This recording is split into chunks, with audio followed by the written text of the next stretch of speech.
বিমস্টেক সম্মেলনে যোগ দিতে থাইল্যান্ডে পৌঁছেছেন প্রধান উপদেষ্টা ডক্টর মোহাম্মদ ইউনূস। বৃহস্পতিবার স্থানীয় সময় বেলা 12টার দিকে ব্যাংককে এয়ারপোর্টে পৌঁছান তিনি। এ সময় প্রধান উপদেষ্টাকে থাই মন্ত্রী জিরাপন সিন্ধুপাই স্বাগত জানান।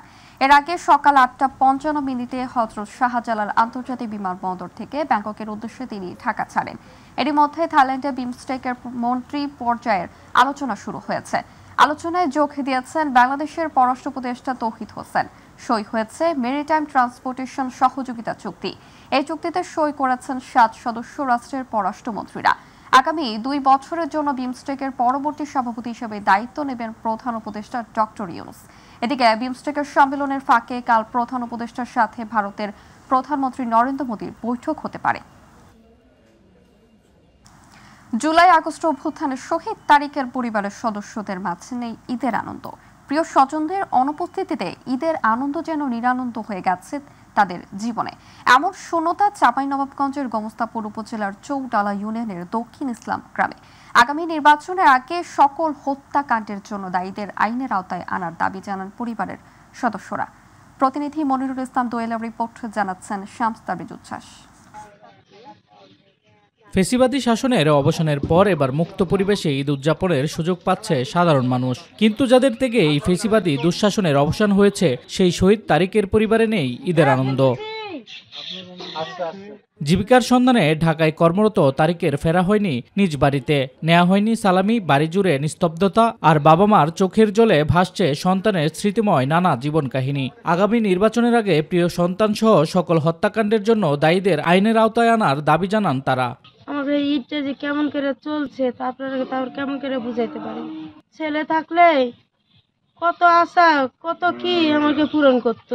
আমার ছেলে মরে গেছে, দেশ স্বাধীন করে গেছে, কিন্তু আমরা দেশে চাই যে সরকার ভালো করবে, যে ভালো করুক, আমাকে ভালো চাইছে, আমরা সুস্থ বিচার চাইছি। ঈদের শুভেচ্ছা নিয়ে শহীদ পরিবারে প্রিয়জন হারাদের কষ্ট ভুলিয়ে আনন্দ ভাগাভাগি করতে ছুটে আসার কথা জানান বৈষম্য বিরোধী আন্দোলনের নেতারা। তারেক আমাদের মাঝে একজন ছোট সন্তান ছিল, সংসারে হাল ধরা কিংবা সংসারকে পরিচালনা করার জন্য কাজ করত। আমার এই ভাই জীবন দিয়েছে, আমি হয়তো জীবন দিতে পারিনি। তার জীবন দেওয়ার ফলে আমরা যে বাংলাদেশ পেয়েছি, যে একটা নতুন বাংলাদেশ পেয়েছি, এই বাংলাদেশকে আমরা আগামী দিনে দুর্নীতিমুক্ত বৈষম্যহীনভাবে গড়ে তোলার জন্য একত্রিত হয়ে কাজ করব। আওয়ামী লীগ সরকার পতনে ঢাকার আগারগাঁও এলাকায় ছাত্র জনতার আন্দোলনে যোগ দেন তারিক। 5 আগস্ট গুলিবিদ্ধ হলেও 9 আগস্ট আইসিইউতে মৃত্যুর সঙ্গে লড়াই করে পৃথিবীর মায়া ছেড়ে চলে যায় না ফেরার দেশে। শামস তাবরিজ উচ্ছ্বাস, মাই টিভি নিউজ ডেস্ক। বিগত কয়েক বছরের স্বস্তিতে ঈদ উদযাপন করতে না পারলেও ছাত্র জনতার অভ্যুত্থানে পাওয়া নতুন বাংলাদেশে এবারের ঈদ হয়েছে সবচাইতে উৎসব মুখর ও নির্বিঘ্ন। নিজ নিজ এলাকায় সুন্দরভাবে ঈদ উদযাপন করেছেন বিভিন্ন রাজনৈতিক দলের নেতৃবৃন্দ। দলমত নির্বিশেষে এমন সুন্দর একটি পরিবেশে তৈরির জন্য অভ্যুত্থানে আত্মদানকারী শহীদদের শ্রদ্ধা ভরে স্মরণ করছেন সবাই। মাহবুব সৈকতের বিশেষ রিপোর্ট। ঈদ মানে যে আনন্দ তা হয়তো গেল 1.5 দশকে ভুলেই গিয়েছিলেন সরকারের বাইরে থাকা ভিন্ন মতের মানুষ, বিশেষ করে বিরোধী রাজনৈতিক দলের নেতাকর্মীরা। আজ পর্যন্ত আমরা আমার বাবাকে খুঁজে চলেছি, কেন আমাদের শান্তি কেড়ে নিল। 24-এ স্বৈরাচারী হাসিনা সরকারের পতনের পর প্রথমবারের মতো স্বস্তিতে ঈদ উদযাপন করছেন দেশের মানুষ। দীর্ঘদিন পর এলাকার মানুষের সাথে আনন্দ ভাগাভাগি করেছেন রাজনৈতিক দলের নেতারাও। আমি সর্বশক্তিমানের কাছে কৃতজ্ঞতা আদায় করি এবং যাদের আত্মত্যাগের বিনিময়ে আজকের এবারের ঈদ যে একটা উৎসব মুখর, তাদেরকে স্মরণ না করলে এটা একটা অপরাধ হবে। আমি আমার গ্রামের বাড়িতে যেতে পারি নাই, আমার বাবা মার কবর জিয়ারত করতে পারি নাই, যে কারণে এত বছর পর, প্রায় 1.5 যুগ পরে যখন আমি ঈদগাহ ময়দানে গিয়ে হাজির হয়েছি, তখন এক আবেগঘন পরিবেশ তৈরি হয়েছে। আবেগ আপ্লুত হয়ে কান্নায় ভেঙে পড়েছে। এই অশ্রু ছিল আনন্দের অশ্রু। নির্বিঘ্নে নির্ভয়ে আইন শৃঙ্খলা বাহিনী বা গোয়েন্দাদের তৎপরতা ছিল না। ঈদের মাঠ থেকে বা মসজিদ থেকে বের হওয়ার সাথে সাথেই আমি গ্রেপ্তার হয়ে যেতে পারবো বা নানা ধরনের ঝামেলার মধ্যে পড়ব, সেই শঙ্কাটা ছিল না। এই কারণে কিছুটা স্বস্তিদায়ক হয়েছে। সাম্প্রতিক সভা সমাবেশের বক্তব্যে নির্বাচনের দিনক্ষণ ঘোষণার দাবি নিয়ে আবারও রাজপথে নামার ব্যাপারে বিএনপি নেতারা যে বক্তব্য দিচ্ছেন তা নিয়েও কথা বলেন দলটির সিনিয়র যুগ্ম মহাসচিব রুহুল কবির রিজভী আহমেদ। প্রাসঙ্গিকতা তখনই আসবে যখন আমরা দেখব সত্যিকার অর্থেই একটা ইনক্লুসিভ এবং কি বলে অবাধ নিরপেক্ষ নির্বাচন নিয়ে গড়িমসি হচ্ছে। হ্যাঁ, যেটা করেছে শেখ হাসিনা, যারা সরকারে রয়েছেন তাদের মুখ থেকে বিভিন্ন সময়ের বিভিন্ন ডেট আমরা শুনতে পাই, কখনো ডিসেম্বর, কখনো মার্চ, কখনো জুন। তো এটা নিয়ে তো জনগণের মধ্যে কিছুটা সংশয় রয়েছে। বিএনপি চেয়ারপারসনের উপদেষ্টা জহিরুদ্দিন স্বপন জানান যে অধিকার আদায়ের জন্য এত মানুষের আত্মত্যাগ, সেই নির্বাচনের বাধা দূর করতে বিএনপি বরং অন্তর্বর্তী সরকারকে সহযোগিতাই করছে। ভোটাধিকার বঞ্চিত এই মানুষরা উন্মুখ হয়ে আছে তাদের মালিকানা চর্চা করার জন্য, এবং সেই মালিকানা চর্চা করার ক্ষেত্রে যে বাধা, সেই বাধাগুলি দূর করার জন্য কিছু জরুরি সংস্কার দরকার। আমরা সে ব্যাপারে অন্তর্বর্তীকালীন সরকারকে সহযোগিতা করছি, কিন্তু তা কেবলই এই সংস্কারগুলি হতে হবে অবাধ নির্বাচনের বাধা দূর করার জন্য। আগামীতে নির্বাচিত সরকার কল্যাণমূলক একটি রাষ্ট্র গড়তে সংস্কার অব্যাহত রাখবে বলেও জানান এই দুই নেতা। সবাই যাবে জনগণের কাছে, জনগণ যাদেরকে মনে করবে যে এরা সঠিক এরা দেশ পরিচালনা করতে পারবে তাদের প্রতি ম্যান্ডেট দিবে, যারা বেশি ম্যান্ডেট পাবে তারা সরকার গঠন করবে। এরপরের সংস্কার হচ্ছে চলমান একটি প্রক্রিয়া, এবং নির্বাচিত জনপ্রতিনিধিরাই সেই প্রক্রিয়াকে দিনের পর দিন লাগাতারভাবে এগিয়ে নিয়ে যাবে। মাহবুব সৈকত, মাইটিভি, ঢাকা। প্রিয়জনের সঙ্গে ঈদ উল ফিতর উদযাপন শেষে রাজধানীতে ফিরতে শুরু করেছে নগরবাসী। কমলাপুর রেল স্টেশন, যাত্রাবাড়ি, সায়দাবাদ, গাবতলী সহ বাস টার্মিনালগুলোতে ঢাকায় ফেরা মানুষের ভিড় ছিল চোখে পড়ার মতো। পরিবহন সংশ্লিষ্টরা জানিয়েছেন আগামী কয়েকদিনে এই ধারা অব্যাহত থাকবে। শিমুল খানের রিপোর্ট। কমলাপুর রেলওয়ে স্টেশন, বিভিন্ন কারণে আগে যারা যেতে পারেননি এবার তারা ছুটছেন স্বজনদের সন্ধিক্ষণে। এবার দীর্ঘ ছুটি আর সঠিক ব্যবস্থাপনার কারণে ঈদ পূর্ববর্তী সময়ের মতোই স্বস্তি নিয়ে রাজধানী ছাড়ছেন ঘরমুখ যাত্রীরা।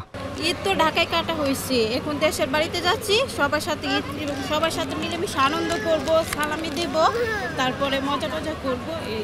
ঈদের আগে হচ্ছে অনেক জ্যাম, গরম অনেক বেশি, হঠাৎ করে দুইটা ছোট ছোট বাচ্চা, এই জন্য যাওয়া হয়নি আর কি, এই জন্য একটু লেট করে যাচ্ছি। দেখতেছে যে এত ভিড় নাই আর কোনো সমস্যাও নাই। ট্রেনের পাশাপাশি রাজধানীর সদরঘাট থেকে ছেড়ে যাওয়া লঞ্চ, বিভিন্ন রুটে ছেড়ে যাওয়া বাস, যাত্রীদের মধ্যেও ছিল স্বস্তির চিত্র। আন্তরিকতার সাথেই বের হয়েছি, ইনশাল্লাহ যাতে গন্তব্যে সুন্দর মতন পৌঁছাতে পারি। ঢাকা শহর এখন আর ভালো লাগছে না, তো ঈদ অনুযায়ী আমরা একটু বাইরে ঘুরতে যাচ্ছি, ফ্যামিলি ট্যুর দিতে। যাওয়ার টাইম তো যাও, কিছু প্যাসেঞ্জার ছিল, এত বেশি না, গতবারের মতো না, এবার আরও একটু নর্মাল ছিল, বাজার গেঞ্জাম হয় নাই। এখন আইতো এত প্যাসেঞ্জার নাই, আস্তে ধীরে আসে, রেট বাড়ে নিতে আছি, আগের মতো না, গতবারের মতো হয় নাই। অন্যদিকে পরিবারের সঙ্গে ঈদ উদযাপন শেষে ঢাকায় ফিরতে শুরু করেছে নগরবাসী। ফিরতি পথের যাত্রী বেশি আর কি, এই জন্য আমরা যাওয়ার যাত্রী খুব একটা পাচ্ছি না। টিকিটের দাম আমাদের যেটা মালিক সমিতি রেগুলার ভাড়া আমরা সেটা নিচ্ছি, বরং আরও কিছু কম করেও নিচ্ছি। সংশ্লিষ্টরা বলছেন ফিরতি যাত্রা এখনও স্বস্তিদায়ক থাকলেও আগামী কয়েকদিনের মধ্যেই চাপ বাড়তে শুরু করবে। তো 3 তারিখ থেকে আজকে ঈদ যাত্রা শুরু হয়েছে, তো সেই হিসাবে আপনারা স্টেশনে দেখছেন মোটামুটি আসা যাওয়া উভয় দিকে যাত্রীদের চাপ আছে। রবিবার থেকে অফিস খোলা, সেই হিসাবে আগামী 4 তারিখ 5 তারিখ এই দুদিন আমাদের প্রচুর যাত্রী হবে। সকলের প্রত্যাশা নিরাপদ হোক যাত্রা। শিমুল খান, মাইটিভি, ঢাকা। ঈদ উপলক্ষে সিলেট হয়ে উঠেছে দেশের অন্যতম জনপ্রিয় পর্যটন গন্তব্য। ঐতিহাসিক স্থান, প্রাকৃতিক সৌন্দর্য এবং মাজারগুলোয় বেড়াতে আসছেন হাজারো পর্যটক। সিলেট থেকে শাহিন আহমেদের ক্যামেরায় মৃণাল কান্তি দাসের রিপোর্টে জানাচ্ছেন ইলিয়াস কমল। প্রাকৃতিক সৌন্দর্য ও ঐতিহাসিক গুরুত্বে পরিপূর্ণ জেলা সিলেট প্রতি ঈদেই পর্যটকদের সমাগমে মুখর হয়ে ওঠে। দেশের বিভিন্ন প্রান্ত থেকে ছুটি কাটাতে এখানে আসেন পর্যটকরা। বিশেষত সিলেটের চা বাগান, নদী, পাহাড় ও হাওরের অপূর্ব সৌন্দর্য আকৃষ্ট করছে দর্শনার্থীদের। প্রাকৃতিক সৌন্দর্য উপভোগ করতে দেশি বিদেশি পর্যটকরা আসছেন সিলেটে। অনেক ভালো লাগছে, সবাই ঘুরতে এসেছি। ঈদ মুবারক। ঈদ মুবারক। বন্ধুদের সাথে ঘুরতে আসছি, এখানে খুব সুন্দর লাগছে। ঈদ মুবারক সবাইকে। আমি এখানে বেড়াতে এসেছি। ঈদ মুবারক। ঈদ মুবারক। আমি ঘুরতে এসেছি। ঈদ মুবারক। রাতারগুলের জলাবন, হযরত শাহজালাল রাদিয়াল্লাহু আনহু ও হযরত শাহপরান রাদিয়াল্লাহু আনহুর মাজারও পর্যটকদের কাছে অন্যতম আকর্ষণীয় স্থান। সুন্দর লাগছে যে আমাদের এখানে অনেক মানুষ হচ্ছে এবং ঈদের একটি আনন্দ সবাই উপভোগ করছে। আমি ঈদের ছুটিতে কুমিল্লা থেকে এটা সিলেট মাজারে ঘুরতে আইছি, আবার চা বাগানও দেখতেছি। আর আমার ভালো লাগলো বন্ধু রিপন তারে লিয়ে আইছি, আসলে উপভোগ করার মতো। বাসাতে ঘুরতে এসে ভালো লাগছে ভাই, খুব ভালো লাগলো চা বাগান আসতে, খুব সুন্দর একটা জায়গা। আমাদের বাড়ি হচ্ছে চট্টগ্রাম, এখন ঘুরতে আসছি গোয়া বাড়িতে, আমাদের খুব আনন্দ লাগতেছে, খুব ভালো লাগছে। সব পরিবারকে নিয়ে আসছি বেড়াতে, খুব আনন্দ লাগতেছে আমাদের। অনেকদিন পরে তো ওনাকে নিয়ে দীর্ঘ 1 মাস পরে ঘুরতে বেরিয়েছে, অনেক ভালো লাগতেছে। পর্যটকদের নিরাপত্তা নিশ্চিত করতে সিলেট পুলিশ বিভাগও নিয়েছে বিশেষ প্রস্তুতি। দুর্ঘটনা এড়িয়ে ভ্রমণ যেন সবার জন্য নিরাপদ হয়, সেজন্য নেওয়া হয়েছে কড়া নিরাপত্তা ব্যবস্থা। ঈদে এমনিতেও আমাদের নিরাপত্তা পরিকল্পনা থাকে, পাশাপাশি পর্যটনগুলোর জন্য বাড়তি নিরাপত্তা থাকে। ফিক্সড টিম থাকার পাশাপাশি মোবাইল টিমও থাকে, সেই হিসাবে এভাবেও সেই রকম পরিকল্পনা করা হয়েছে। মাননীয় পুলিশ সুপার মহোদয়ের নির্দেশনা আমরা সেরকমভাবে পরিকল্পনা করেছি। আশা করি এবার উল্লেখযোগ্য বিষয় হচ্ছে যে ছুটির সংখ্যা একটু বেশি ঈদে, সেই বিষয়টা মাথায় রেখে আমরা নিরাপত্তা ব্যবস্থা জোরদার করেছি। ঈদ পরবর্তী 6 থেকে 7 দিন সিলেটে পর্যটক ঢল অব্যাহত থাকবে। সে লক্ষ্যে পর্যটন কেন্দ্রগুলোতে সব ধরনের প্রস্তুতি সম্পন্ন করেছে স্থানীয় প্রশাসন। ইলিয়াস কমল, মাই টিভি। এবার মাই টিভি বিশেষ।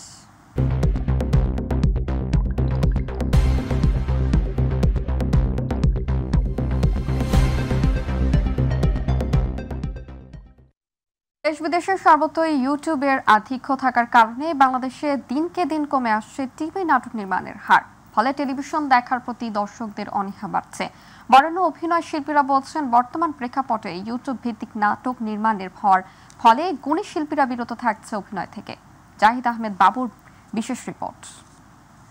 এই যাত্রা তোমরা কেউই একটা সময় নাটক নির্মাণ হতো টেলিভিশনে প্রচারের জন্য, কিন্তু বর্তমান প্রেক্ষাপটে ইউটিউব আসার পরে সে চিত্র যায় পাল্টে। সেই নোংরা কথাগুলো আমি তোকে বলতেও চাই। চলমান সময়ে ইউটিউবের আধিক্য থাকার ফলে বাংলাদেশে দিনকে দিন কমে আসছে টিভি নাটক নির্মাণের হার।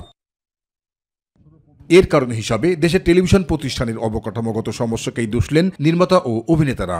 আমরা এই বাক্সটাকে শুধু বাণিজ্যিকভাবে দেখেছি, প্রাত্যহিক দাঁত মাজার মতো করে প্রতিদিন সংস্কৃতির চর্চার মাধ্যম হচ্ছে টেলিভিশন। স্লো পয়জনিং করা হয় এখানে। 10 বছর পরে বুঝতে পারবেন, সিনেমা তো সাথে সাথে ইম্প্যাক্ট হয়, 1 মাসের মধ্যে সারা পৃথিবী কাঁপিয়ে দিতে পারে, কিন্তু television it is your family member. প্রযুক্তির সাথে নিজেদের খাপ খাওয়াতে না পারি তাহলে আমরাই পিছিয়ে পড়ে যাব। সুতরাং বাংলাদেশে সেরকম একটা প্রচেষ্টা চলছে প্রযুক্তির সাথে নিজেদের অ্যাডজাস্ট করার জন্য, কিন্তু সেটা করতে গিয়ে হয়তো আমরা অনেক ব্যতিক্রমী ঘটনা ঘটছে অনেক রকম। তারা জানান, নির্মাতারা ইউটিউব নির্ভর হয়ে পড়ার কারণে অভিনয়ের সুযোগ থেকে বঞ্চিত হচ্ছেন বরেণ্য শিল্পীরা। যারা এখানে আমরা সিনিয়র আর্টিস্ট আছে তারা কটা নাটকে অভিনয় করে, অথচ পশ্চিমবাংলা বা ইভেন হলিউডে যত সিনিয়র আর্টিস্ট আছে তাদেরকে নিয়েই নাটক লেখা হয়, তাদেরকে নিয়েই নাটক করা হয়, সিনেমা করা হয়। সুতরাং এই জায়গাগুলোতে আমরা ওই ভিউজ অ্যান্ড লাইকসের কবলে পড়ে গেছি। আর নাটক নির্মাণের ক্ষেত্রে অস্থিরতা বিরাজ করছে উল্লেখ করে অনেকেই আবার ইউটিউব নির্ভর নাটককেই সাই দেন সময়ের প্রয়োজনে। একদিক থেকে প্রোগ্রামের সমস্যা, একদিক থেকে কিছু ডিরেক্টরের সমস্যা, একদিক থেকে আর্টিস্টের সমস্যা, একদিক থেকে ম্যানেজমেন্টের সমস্যা, আসলে সব কিছুরই সমস্যা। যখন সব কিছু যার যার জায়গায় ঠিকঠাক কাজ করবে তখনই আসলে আমাদের ইন্ডাস্ট্রিটা অনেক বেশি উন্নত হবে। টেলিভিশন শিল্পের নাটকের সোনালী দিন ফিরিয়ে আনতে হলে সকল টিভি প্রতিষ্ঠানকে ঐক্যবদ্ধ হয়ে কাজ করতে হবে বলেও মনে করেন নির্মাতারা। চরমভাবে সংকট, সেটা হচ্ছে একতার, ঐক্যের। বাংলাদেশের যতগুলো পেশাজীবী সংগঠন আছে তারা সবাই যদি মিলিত হয় তারপরে হবে না, যদি না চ্যানেল তার সাথে যুক্ত হয়। জাহিদ আহমেদ বাবু, মাই টিভি, ঢাকা। ঈদ নেই ভোলার জেলেদের। মার্চ এপ্রিল 2 মাস মাছ শিকার বন্ধ থাকায় নদীতে যেতে পারেনি জেলেরা, তাই অনাহারে দিন কাটছে পরিবারগুলোর। মাছ শিকার বন্ধের মধ্যে ঈদ আসলেও ঈদের আনন্দ নেই জেলেদের। প্রতিনিধি আরিফ হোসেনের লিটনের রিপোর্টে জানাচ্ছেন আতিকুর রহমান দিদাস। চারদিকে নদী বিস্তৃত জেলা ভোলা। জেলার মানুষকে বেশিরভাগই নির্ভর করতে হয় মাছের উপর। সরকারের পক্ষ থেকে মেঘনা এবং তেঁতুলিয়ার 190 কিলোমিটার অভয়াশ্রমে 2 মাস মাছ শিকার বন্ধ রয়েছে। এর ফলে জেলেরা বেকার জীবনযাপন করে দিন কাটাচ্ছেন। কেউ বা জাল বুনছেন, কেউ নদীর পাড়ে এসে খালি নৌকায় বসে আছেন। কোনো রকম না খেয়ে রোজা পালন করলেও ঈদের আনন্দ নেই এসব জেলেদের। একদিকে এনজিওর কিস্তির চিন্তা, অন্যদিকে কিভাবে ছেলে মেয়েদের নিয়ে চলবেন সেই চিন্তায় মাথায় ভাঁজ পড়ে গেছে তাদের। এই যে সরকার অভিযান দিয়েছে, আমরা তো নদীতে মাছ ধরতে দেয় না। তো যে একটা ঈদ গেছে, সান গেছে, আসলে জেলেরা কোনো ঈদ করতে পারে না। ঈদ তো করতে পারি নাই, নদীতে যাইতে পারি না, ঈদ করতে পারি না। আমরা ঈদ করতে পারছি না ভাই, আমরা নদীতে যাইতে পারছি না। যে অভিযান দিয়েছে সরকারের অভিযান দিয়েছে, আমরা অভিযানও পালন করছি, নদীতে যাইতে পারছি না। আমরা রোজা রাখতে বড় কষ্ট হয়েছে। পবিত্র ঈদুল ফিতরের আনন্দের ছোঁয়া লাগেনি এই জেলেদের। সরকারের পক্ষ থেকে কোনো রকমের খোঁজ খবর নেওয়া হয়নি জেলে পরিবারগুলোর। বাবা নদীতে যেতে পারেনি, তাই সন্তান ঈদের সেমাইও খেতে পারেনি। আমার আব্বু উত্তম টাকা ছিল না, আমার আব্বু নদীতেও যাইতে পারে নাই, তাই আমরা ঈদও করতে পারিনি, সেমাইও খাইতে পারিনি। কামাই নাই, রোজগার নাই, ডাল নাই, কুল নাই, কি দরিয়া খাম, কার কাছে যাম, কে আমাকে সহায়তা বেদা করবে। এই কারণে আর কি কোথাও যাওয়া পড়ে নাই, আর কিছু খাওয়া পড়ে। এই যে ঈদটা কেমনে করে, এই যে কেমনে খায়, পুরানগুলো কেমনে চলে, একবার এটা কেমনে চলে, গাঙ্গো যাইতে পারে না। আমরা সরকার যেটা দেয় ওটা কিন্তু মানি আমরা, কিন্তু কাকা মানি আমরা কিছুই পাই না। সমাজের বিত্তবানরা পাশে এসে দাঁড়াবেন এসব দুর্দশাগ্রস্ত জেলেদের পাশে, এমনটি কামনা করছেন ভোলার সুশীল সমাজের মানুষ সহ সচেতন মহল। আতিকুর রহমান তিতাস, মাই টিভি। গাজীপুরের শ্রীপুরের সাতখামাইর এলাকায় ময়মনসিংহগামী মহুয়া কমিউটার ট্রেনের পাওয়ার কারে আগুনের ঘটনা ঘটেছে। খবর পেয়ে ফায়ার সার্ভিসের 2টি ইউনিট ঘটনাস্থলে গিয়ে 8 ঘন্টার চেষ্টায় আগুন নিয়ন্ত্রণে আনে। অগ্নিকাণ্ডের ঘটনায় কোনো হতাহতের খবর পাওয়া যায়নি। সকাল 10:30টায় আগুনের সূত্রপাত হয় বলে জানিয়েছে ফায়ার সার্ভিস। তিনি বলেন, ঢাকা থেকে ছেড়ে আসা ময়মনসিংহগামী মহুয়া কমিউটার ট্রেনটি শ্রীপুর উপজেলার সাতখামাইর এলাকায় পৌঁছালে ট্রেনের পাওয়ার কারে আগুনের সূত্রপাত হয়। খবর পেয়ে ফায়ার সার্ভিসের 2টি ইউনিট ঘটনাস্থলে গিয়ে আগুন নিয়ন্ত্রণে আনে। এতে কোনো হতাহতের ঘটনা ঘটেনি। দুর্ঘটনার পর ঢাকা ময়মনসিংহ রেল রুটের সাময়িকভাবে ট্রেন চলাচল বন্ধ থাকে।